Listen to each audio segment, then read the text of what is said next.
Assalamualaikum warahmatullahi wabarakatuh. Perkenalkan, saya Delia Maharani Putri. Saya Putri Naila.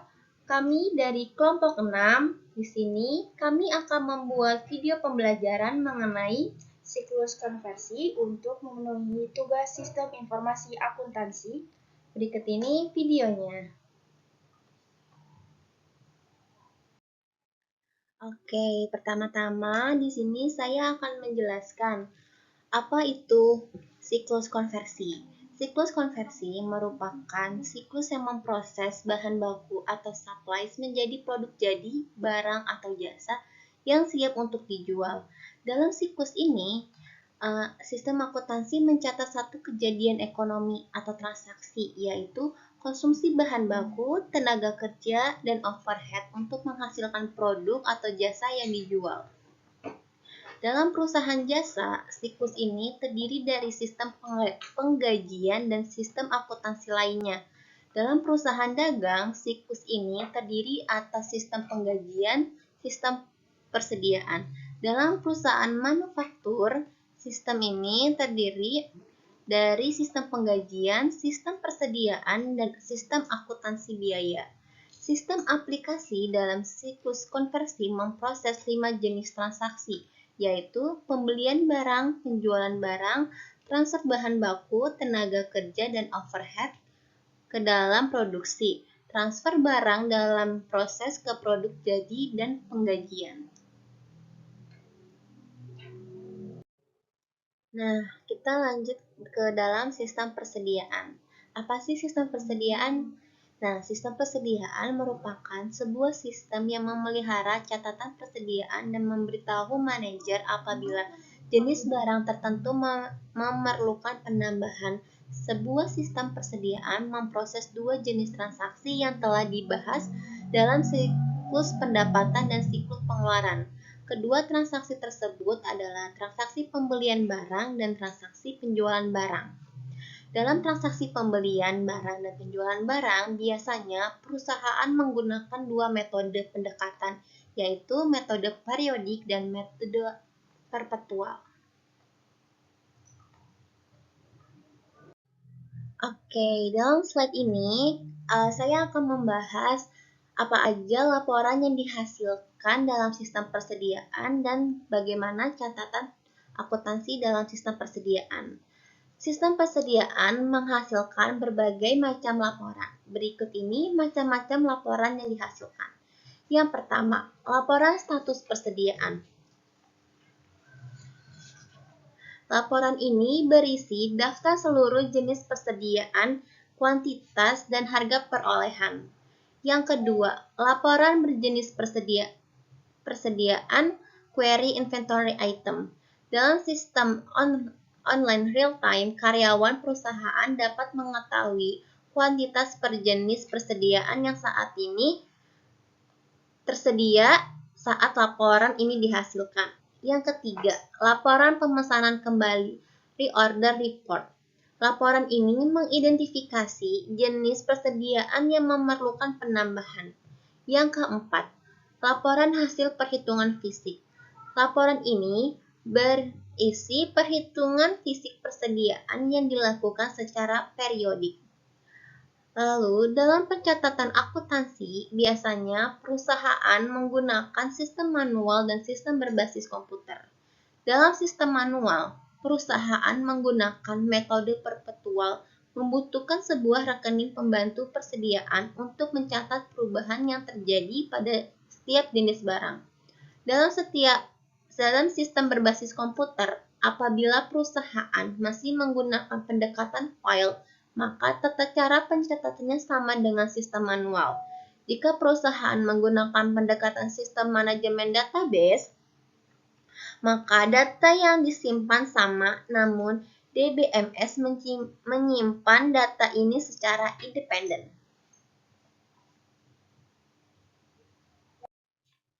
Nah, di slide ini nih kami memasukkan prosedur pemrosesan transaksi persediaan. Dalam sistem persediaan komputer dengan online real-time, Departemen Penerimaan Barang membuat laporan penerimaan harian yang dikirim ke Departemen Pengolahan Data. Bagian gudang mengajukan permintaan pembelian yang juga diserahkan ke pengolahan data untuk diinput. Setelah data masuk, komputer menjalankan program validasi untuk memastikan tidak ada kesalahan. Jika valid, sistem akan memposting transaksi ke file induk, mencetak laporan kontrol, dan memperbaharui file ringkasan buku besar. Sistem juga akan mencetak laporan pemesanan ulang, dan sebelum perhitungan fisik persediaan, sistem mencetak laporan jumlah persediaan. Nah, tadi kan kita udah ngebahas nih mengenai sistem persediaan. Selanjutnya, aku bakal ngebahas sistem produksi. Apa sih sistem produksi? Nah, sistem produksi mencakup serangkaian aktivitas bisnis dan kegiatan pengolahan data yang berkaitan dengan proses pembuatan produk. Siklus ini juga berkaitan erat dengan subsistem yang lain. Sistem informasi akuntansi sebuah perusahaan memainkan peranan penting dalam sistem produksi. Informasi akuntansi biaya yang akurat dan tepat waktu merupakan input penting untuk pembuatan keputusan tentang A. Komposisi produk. Produk apa aja nih yang akan dibuat? Yang B. Penentuan harga jual produk, produk pricing. C. Perencanaan dan alokasi sumber daya. Dan D. Manajemen biaya.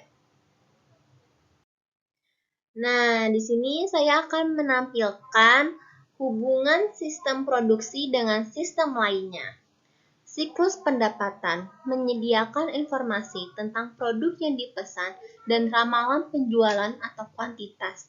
Informasi ini digunakan oleh bagian produksi untuk merancang produksi dan menentukan jumlah persediaan yang diperlukan.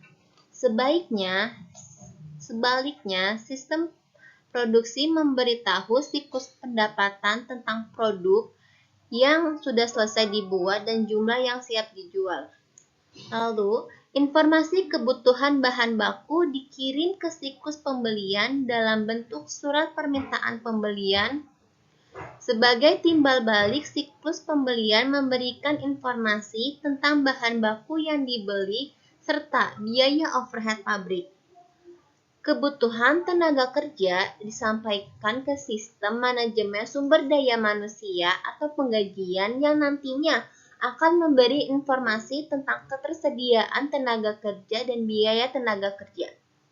Lalu, biaya produksi dikirim ke siklus buku besar dan pelaporan. Nah, tadi kan kita membahas hubungan sistem produksi dengan sistem lainnya. Di sini ada bagan alur aktivitas dalam sistem produksi. Aktivitas dalam sistem produksi meliputi perencanaan produk, perencanaan dan penjadwalan kegiatan produksi, dan akuntansi biaya. Perencanaan produk merupakan tahapan awal dari sistem produksi. Tujuan aktivitas ini adalah untuk merancang sebuah produk yang memenuhi keinginan konsumen dalam hal kualitas, lama pengerjaan, dan biaya produksi yang terendah. Lalu ada perencanaan dan penjadwalan produksi.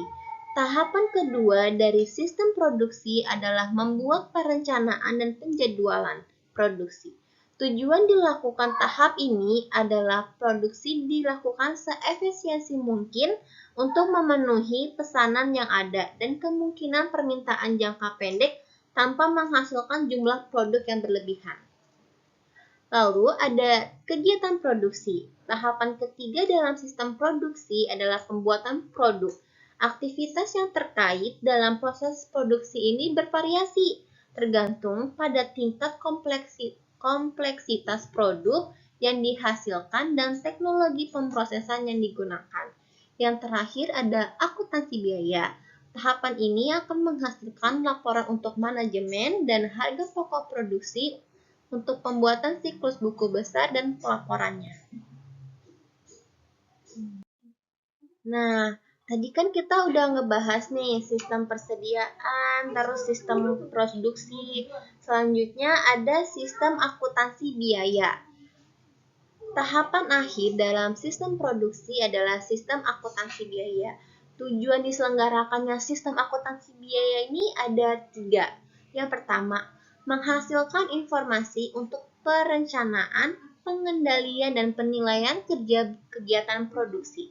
Yang kedua, menghasilkan informasi biaya yang akurat agar dapat digunakan sebagai dasar penentuan harga dan keputusan tentang komposisi produk. Dan yang terakhir, untuk menghasilkan informasi yang dapat digunakan untuk menghitung nilai persediaan dan harga pokok penjualan. Jenis-jenis sistem akuntansi biaya yang umumnya digunakan oleh perusahaan adalah sistem penentuan harga pokok pesanan, job order costing, dan sistem penentuan harga pokok proses costing. Nah, sama seperti pada sistem persediaan, sistem akuntansi biaya juga memiliki laporan yang dihasilkan serta pencatatan akuntansinya. Dalam sistem akuntansi biaya, laporan yang dihasilkan ada 2. Yang pertama, laporan kontrol. Laporan ini memberikan bukti bahwa transaksi tidak hilang selama proses. Yang kedua, laporan harga pokok produksi. Ada jenis laporan yang menyajikan harga pokok total dan per unit produk per pusat produksi. Ada juga laporan yang menghasilkan laporan per jenis produk. Dan untuk penyatan akuntansinya, dalam sistem akuntansi biaya ini tergantung apakah pemrosesan data biaya dilakukan dengan menggunakan komputer atau tidak. Nah, selanjutnya di sistem akuntansi biaya ada prosedur akuntansi biaya secara manual. Terbagi menjadi 4 bagian. Yang pertama ada bagian gudang, bagian pengawas produksi, akuntansi biaya, dan bagian pabrik. Untuk bagian gudang, bagian ini akan menyerahkan laporan order ulang ke Departemen Pengawas Produksi jika persediaan telah mencapai jumlah pemesanan kembali. Lalu ada Departemen Pengawas Produksi. Atas dasar laporan order ulang, Departemen ini membuat order produksi sebanyak 2 lembar dan mendistribusikannya lembar 1 ke bagian pabrik dan lembar 2 diserahkan ke bagian akuntansi biaya. Lalu di bagian pabrik, atas dasar perintah produksi yang diterima, bagian ini akan meminta barang dengan membuat bukti permintaan bahan dan diserahkan ke bagian gudang. Di bagian gudang, setelah menerima bukti permintaan bahan, bagian gudang menyerahkan barang ke bagian pabrik dan meneruskan bukti permintaan bahan ke bagian akuntansi biaya. Pada bagian pabrik, setelah menerima bahan baku dari gudang, bagian ini akan membuat tiket kerja dan menyerahkannya ke bagian akuntansi biaya. Selanjutnya, bagian ini akan mengerjakan proses pembuatan barang. Jika telah selesai, maka bagian pabrik akan melengkapi isian pada perintah produksi dan menyerahkannya ke bagian akuntansi biaya. Pada bagian akuntansi biaya, bagian ini mula-mula menerima tembusan perintah produksi, lalu menyiapkan catatan biaya, catatan akuntansi biaya, dan mengarsipkan dokumen tersebut urut nomor. Dan bagian ini selanjutnya juga menerima bukti permintaan bahan dan tiket kerja. Selanjutnya bagian ini akan mengeluarkan perintah produksi dari arsipnya dan mencatat konsumsi biaya dalam catatan akuntansi biaya. Setelah itu produk selesai dibuat, bagian ini juga menerima perintah produksi yang sudah lengkap dari bagian produksi. Selanjutnya bagian ini akan menghitung harga pokok per unit, mencatatnya ke dalam jurnal voucher, dan mengarsipkan dokumen-dokumen tersebut urut nomor.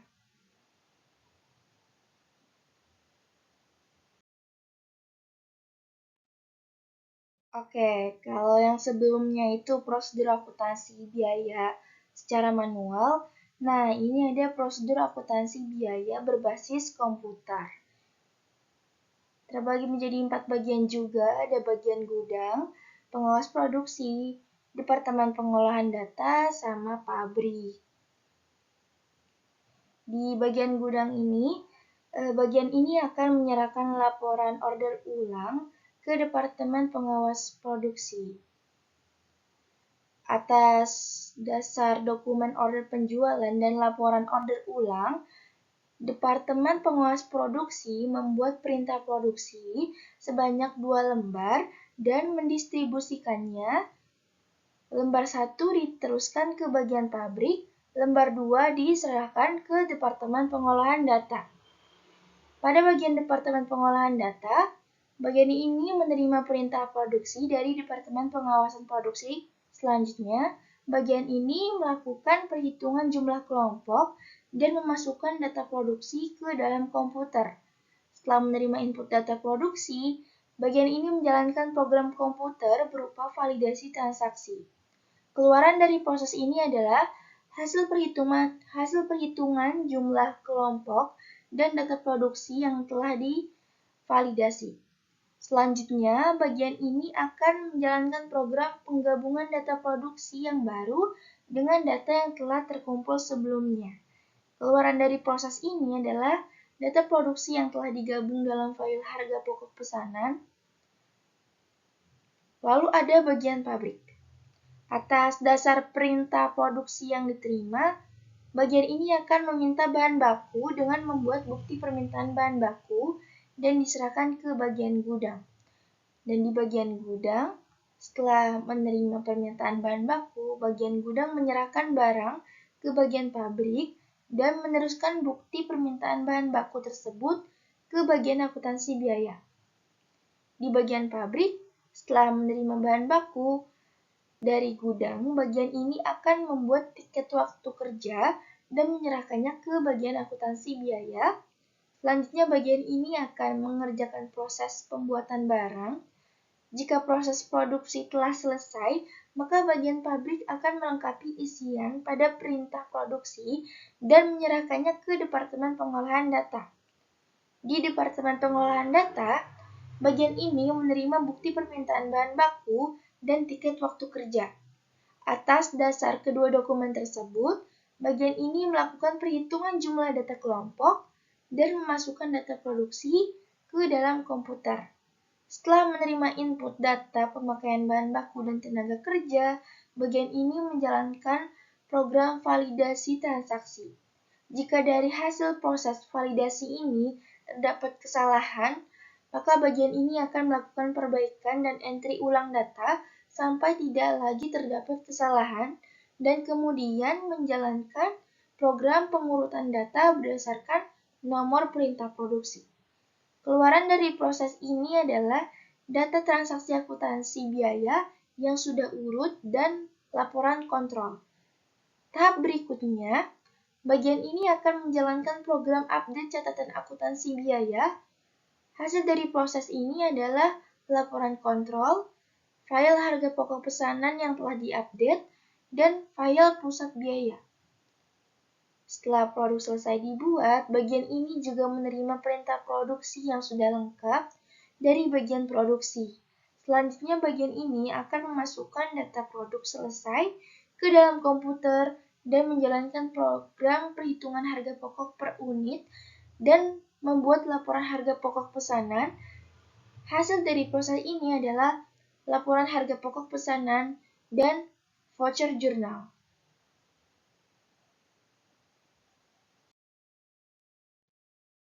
Selanjutnya ada tujuan, ancaman, dan prosedur pengendalian dalam sistem akuntansi biaya. Tujuannya sendiri yaitu yang pertama, semua transaksi telah diotorisasi secara tepat, semua transaksi yang telah dicatat adalah valid, semua transaksi yang valid dan telah diotorisasi telah dicatat, semua transaksi telah dicatat secara akurat, semua aset dilindungi dari kemungkinan hilang atau dicuri, dan yang terakhir, aktivitas bisnis dilaksanakan secara efisien dan efektif. Lalu ada juga ancamannya. Yang pertama, transaksi tidak diotorisasi. Lalu ada pencurian atau perusakan persediaan barang, kesalahan pencatatan atau pembukuan, dan inefisiensi dan persoalan biaya kualitas.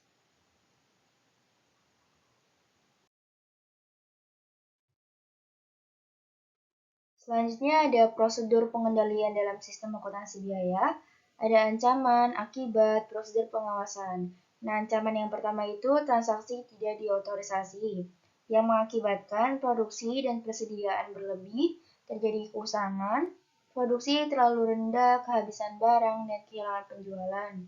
Nah, prosedur pengawasannya itu peramalan penjualan yang akurat, catatan persediaan yang akurat, otorisasi produksi, pembatasan akses ke program perencanaan produksi, dan ke belangko order produksi.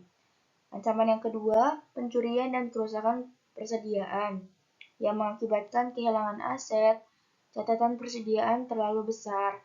Maka prosedur pengawasannya itu pembatasan akses fisik, pencatatan terhadap seluruh transfer internal persediaan, pemisahan tugas yang tepat, perhitungan fisik persediaan periodik, dan pembandingan hasilnya dengan catatan persediaan. Ancaman yang ketiga ada kesalahan pencatatan dan posting, mengakibatkan perencanaan dan penjadwalan menjadi tidak efektif, lalu ada keputusan yang keliru. Prosedur pengawasannya itu otomasi sumber data, lead control entry data, dan perhitungan fisik persediaan periodik dan pembandingan hasilnya dengan catatan persediaan. Ancaman yang keempat itu ada kehilangan data, yang mengakibatkan kehilangannya aset dan pembuatan keputusan itu tidak efektif. Prosedur pengawasannya itu prosedur backup dan recovery, pengawasan akses fisik dan logis, penggunaan label file, pembuatan dan pengkajian log untuk seluruh aktivitas komputer. Ancaman yang terakhir itu ada efisiensi dan persoalan pengawasan kualitas yang mengakibatkan kenaikan biaya dan kehilangan pelanggan dan penjualan. Prosedur pengawasannya itu pembuatan laporan kinerja reguler, laporan perkecualian, pengukuran biaya pengawasan kualitas, dan pengukuran proses.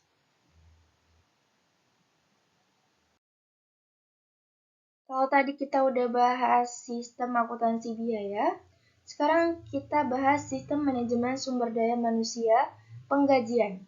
Sistem manajemen sumber daya manusia atau sistem penggajian adalah serangkaian aktivitas bisnis dan kegiatan pengolahan data yang terkait yang berhubungan dengan pengelolaan karyawan perusahaan secara efektif.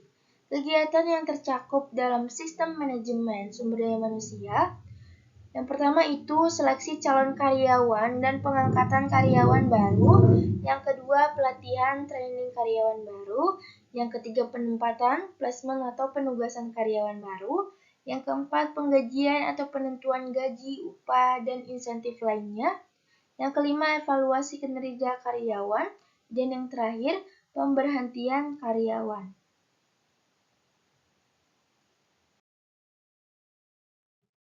Berikut merupakan diagram hubungan antara sistem penggajian dan sistem lainnya. Gambar ini menunjukkan bahwa sistem penggajian memperoleh input dari 5 sumber.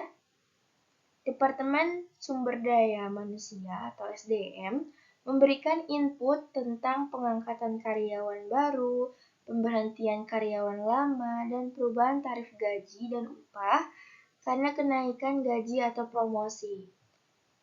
Karyawan memberikan input tentang potongan-potongan wajib seperti iuran, dana pensiun. Dan dari berbagai departemen, sistem ini menerima data berupa jam kerja untuk setiap karyawan. Lembaga pemerintah memberikan informasi tentang tarif pajak dan petunjuk pengisian SPT sesuai dengan aturan perpajakan yang ada.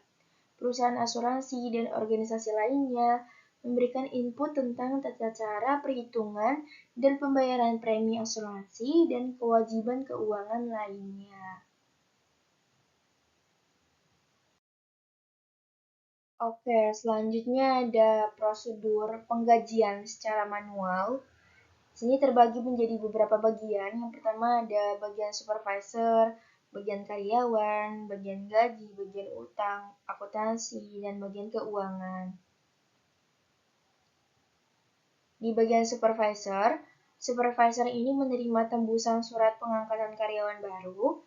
Supervisor menyiapkan schedule kerja untuk karyawan baru dan memberikan beban pekerjaan kepada karyawan baru. Menjelang tanggal pembayaran gaji, bagian ini memeriksa tiket kerja dan kartu jam kerja. Setelah diperiksa, kartu jam kerja diteruskan ke bagian gaji. Sedangkan tiket kerja diserahkan ke bagian akuntansi biaya. Di bagian karyawan baru, setelah menerima surat pengangkatan, karyawan baru ini akan memperoleh schedule kerja dari atasan langsungnya. Jumlah jam kerja dan jam hadir karyawan akan direkam dalam kartu jam kerja dan tiket kerja yang akan diserahkan ke atasan langsungnya. Di bagian gaji, pada bagian gaji ini menerima tembusan surat pengangkatan pegawai baru. Selanjutnya digunakan sebagai dasar untuk membuat catatan gaji kumulatif yang sementara akan diarsipkan urut abjad. Dan di bagian ini juga menerima kartu jam kerja dari atasan langsung karyawan. Atas dasar dokumen ini, bagian gaji akan membuat daftar gaji sebanyak 2 lembar dan mendistribusikannya. Lembar ke-1 diserahkan ke bagian keuangan, lembar kedua diserahkan ke bagian akuntansi. Selanjutnya, bagian ini akan melakukan hal-hal seperti mengarsipkan kartu jam kerja urut abjad, memperbarui catatan gaji kumulatif, dan mengarsipkan catatan gaji kumulatif urut abjad. Di bagian keuangan, atas dasar daftar gaji yang diterima, bagian ini membuat cek transfer gaji untuk mengisi rekening gaji di bank dan bukti setor bank dan menyetorkannya ke bank. Lalu membuat dan menandatangani cek gaji serta membayarkannya kepada karyawan. Lalu pada bagian akuntansi, setelah menerima tembusan bukti setor bank dari bank, bagian akuntansi kemudian mencocokkan tembusan bukti setor tersebut dengan daftar gaji dan mengarsipkannya sesuai dengan urut tanggal. Dan kegiatan yang terakhir, bagian akuntansi akan membuat jurnal pembayaran gaji dan mempostingnya ke rekening buku besar.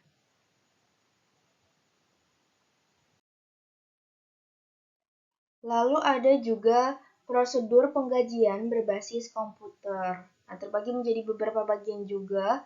Bagian yang pertama itu ada Departemen Penggajian, Departemen Pengolahan Data, Manajemen SDM, bagian utang, dan juga kasir.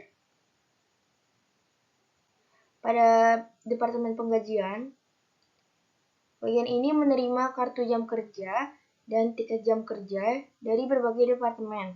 Atas dasar dokumen ini, Departemen Penggajian akan membandingkan kedua dokumen, memasukkan data gaji ke komputer, dan mengarsipkan kedua dokumen tersebut urut waktu. Di bagian Departemen Pengolahan Data, setelah menerima input data gaji, bagian ini akan menjalankan program pengurutan data. Hasilnya adalah data gaji yang telah terurut. Selanjutnya, bagian ini menjalankan program pembuatan cek dengan menggunakan file induk penggajian dan file buku besar. Keluaran dari proses ini adalah cek gaji yang akan diserahkan ke Departemen Keuangan, berbagai macam laporan periodik yang akan diserahkan ke berbagai departemen, lalu ada daftar gaji yang diserahkan ke bagian utang. Nah, di sini pada bagian utang, bagian ini menerima daftar gaji dari Departemen Pengolahan Data. Atas dasar daftar gaji tersebut, bagian utang akan memberikan otorisasi dan membuat voucher. Selanjutnya, voucher dan daftar gaji diserahkan ke kasir. Di bagian kasir ini, bagian ini mula-mula menerima cek gaji. Selanjutnya, bagian ini juga menerima voucher dan daftar gaji, kemudian memeriksa dan menandatangani cek dan membatalkan. Kemudian kasir akan mendistribusikan dokumen-dokumen tersebut. Nah, seperti daftar gaji diserahkan ke bagian gaji, voucher diserahkan ke bagian akuntansi, cek gaji didistribusikan kepada karyawan, cek transfer gaji, dan diserahkan ke bank. Lalu bagian Departemen Penggajian, atas dasar daftar gaji yang diterima, bagian gaji ini akan mencocokkan dengan arsip kartu jam kerja dan tiket jam kerja. Selanjutnya, dokumen-dokumen tersebut diarsipkan sesuai urut tanggal.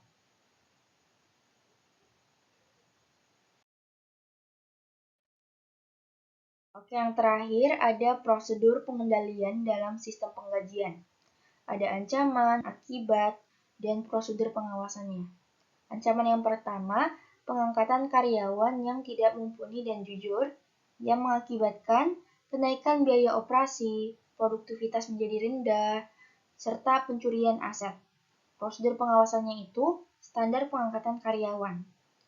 Misalnya verifikasi skill pelamar, referensi, dan riwayat pekerjaannya. Ancaman yang kedua itu pelanggaran peraturan ketenagakerjaan yang mengakibatkan denda dan sanksi moral. Prosedur pengawasannya itu dokumentasi prosedur pengangkatan karyawan. Ancaman yang ketiga itu perubahan file induk penggajian secara tidak sah yang mengakibatkan kenaikannya biaya, laporan dan catatan yang tidak akurat, dan juga kehilangan aset. Prosedur pengawasannya itu pemisahan tugas dan juga pengawasan akses.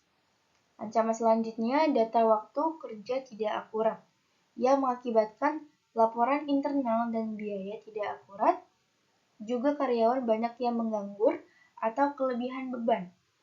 Maka prosedur pengawasannya itu otomasi pengumpulan data, pengawasan aplikasi, juga pencocokan antara kartu jam kerja dan tiket waktu kerja. Ancaman selanjutnya ada pemrosesan gaji yang tidak akurat, yang mengakibatkan catatan gaji tidak akurat dan pembuatan keputusan yang buruk, juga penalti pelanggaran hukum pajak, dan sanksi moral jika karyawan tidak digaji. Prosedur pengawasannya itu penjumlahan kelompok dan pengawasan aplikasi lainnya, dan diselenggarakan rekening khusus gaji. Ancaman selanjutnya ada pencurian atau kecurangan distribusi cek gaji.